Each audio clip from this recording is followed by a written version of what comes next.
Shift your energy from will it happen to of course it will happen, and see how everything in your 3D reality is going to start rearranging itself for you.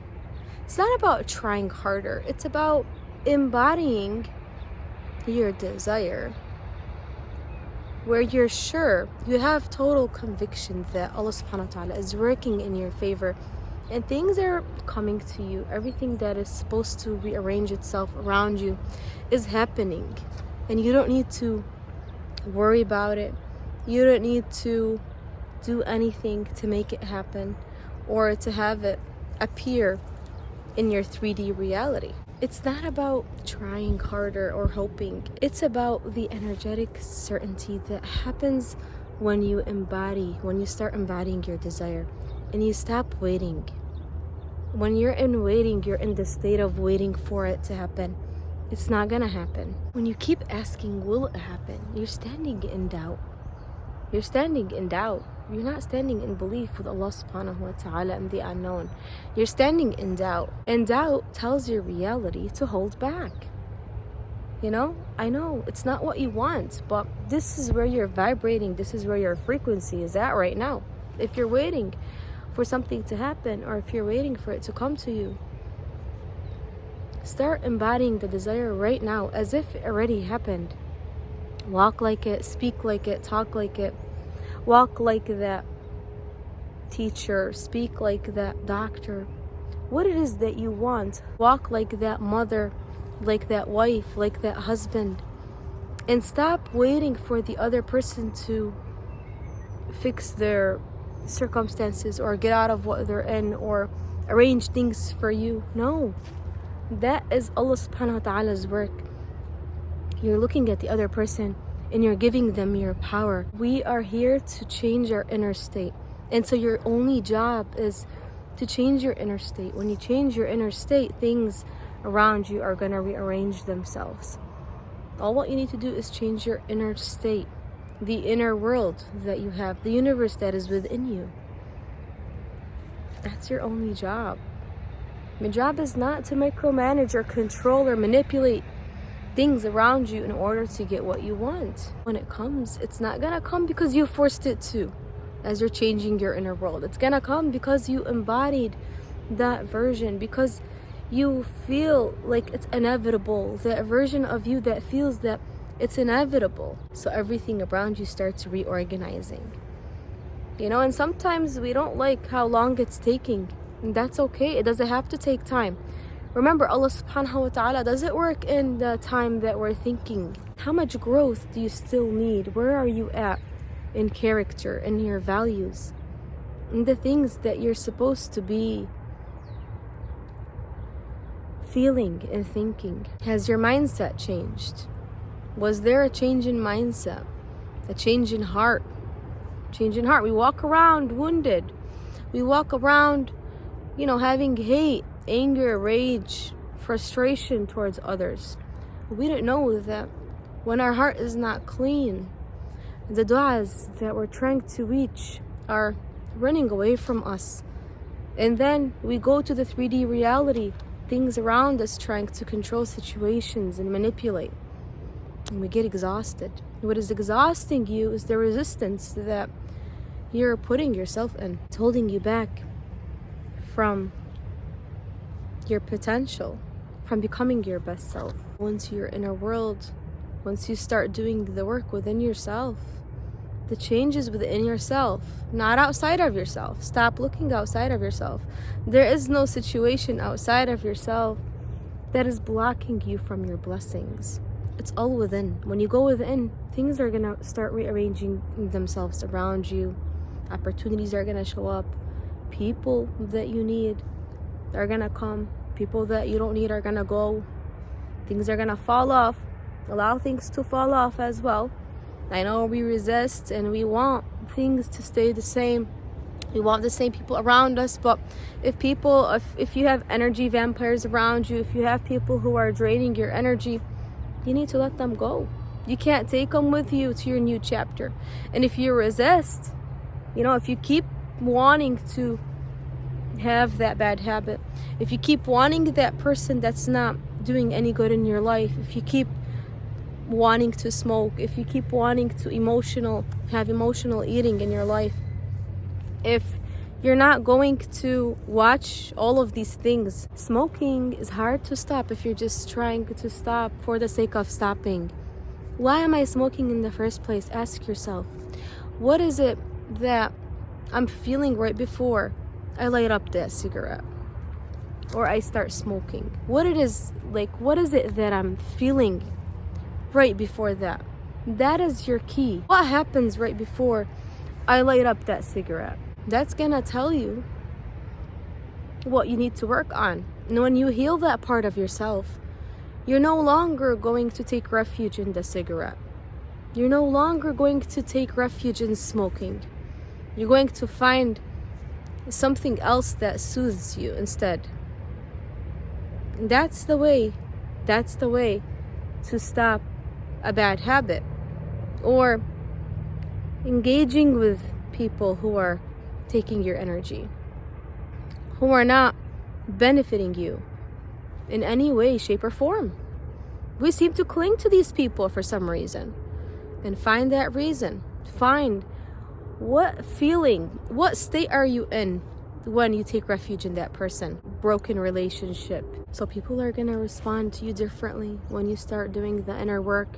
Opportunities are going to line up, delays are going to dissolve, because your outer world is just matching the new baseline of certainty that you have within yourself. That's all that's happening here. It's nothing important, it's nothing big, it's not hard. It's actually easier than you think. It's just to let go of everything. And certainty doesn't come from seeing results first. You guys all want to see the results.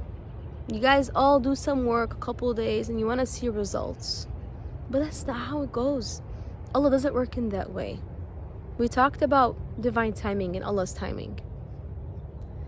You need to go through certain experiences, certain things, to grow, to become wiser, to become more mature, to become stronger.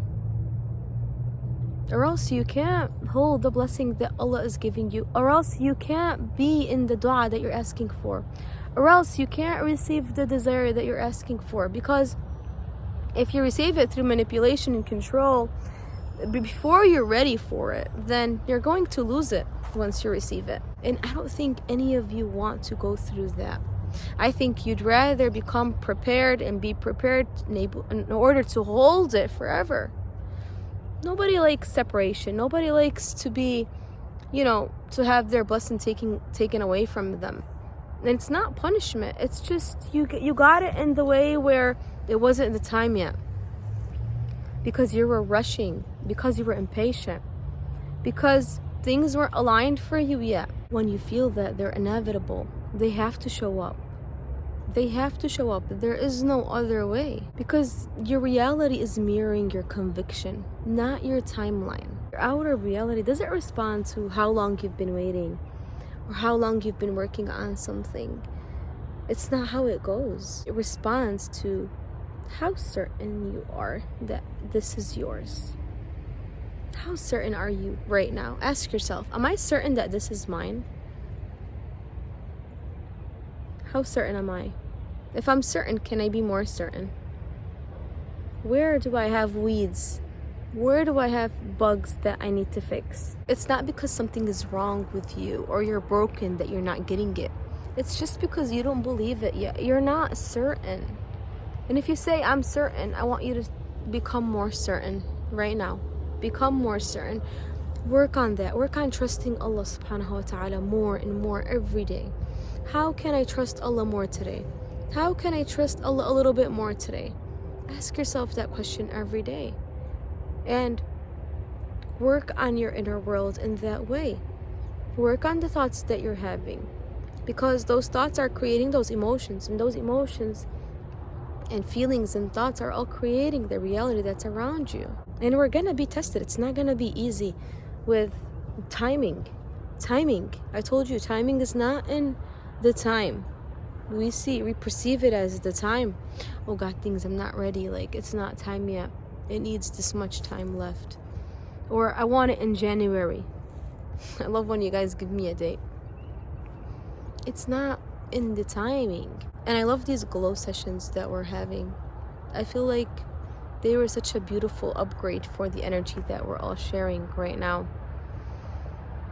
I will be offering half the time, half the price for those who are able to upgrade yet financially in that way. I will be probably making something special for them as well. That's the only addition that I will have. And if you want to do the work alone, you have become the prayer course where you can work on your own. You can work on your own to embody your dua. It's very practical and easy to understand. And it's not overwhelming. It's not a lot of information. It's more of like practical week by week, 7-week course.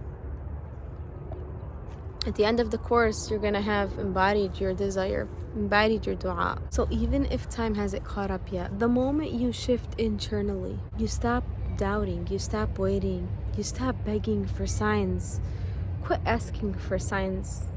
Okay, it's nice to see that, things are coming and showing up to you through signs, but you can't keep searching for signs, looking for signs, and getting confirmation. That means that you're in doubt. It means that you're not certain. This is mine. No, this is mine. I don't need signs. This is mine. I don't need signs. That is the moment when everything will start organizing itself in your favor. In your favor. Allah subhanahu wa ta'ala is always working in my favor. Say that every day. Allah is always working in my favor. Allah is always working in my favor. Repeat that daily. And appreciate, be grateful. Thank you for giving me this dua. Thank you for this thing in my life, in the moment that is unfolding right now. It's already done. There is nothing that I need to be or do in order to get it. It's already mine. This is mine. It's not the time that makes things happen. It's the identity and belief that you're holding while the time is passing. The moment you stop proving you deserve it, it's going to multiply. وَلَئِن شَكَرْتُمْ لَأَزِيدَنَّكُمْ.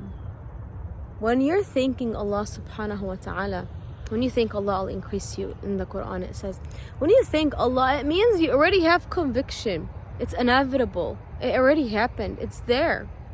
And Allah subhanahu wa ta'ala says, when you're feeling worthy and deserving, when you thank me, I'm going to increase you. It's going to multiply. It's going to multiply. It has to. It's funny. It's so funny because, you're trying to earn what you already deserve. The love, the money, the opportunities, the things that you're wanting, the feelings that you're trying to cultivate, the peace, the sureness, the strength, the confidence, the discipline, the attention, the peace, the devotion. But the more you're trying to prove your worth to it, the more it slips away. It's slipping away. The more the money, the love, the things that you're wanting are slipping away because you're trying to prove your worth. You're trying to prove yourself. I deserve this. Look, I'm going to be more needy. I'm going to beg more. Because proving carries the energy of, I don't have it yet. I don't have it. I'm not embodied in this. I'm not embodied with this dua. The shift happens when you stop chasing validation, signs, things, people, events. When you stop chasing validation and you start embodying your worth. When you stop chasing validation and you start embodying your worth. I'm worthy to receive this. This is already mine. This is mine. Allah subhanahu wa ta'ala put it in my heart. I'm asking for it. It's coming to me. That's it. Kun fayakun. It's done. You decide, I deserve this because I exist. The world's going to start mirroring, reflecting that belief to you. When you decide, I deserve it because I exist, life doesn't make you beg. It mirrors that belief. That's when everything multiplies. Money, love, opportunities, they don't respond to your effort alone. They respond to identity. I hope this video helped, and I'll see you guys in the next one.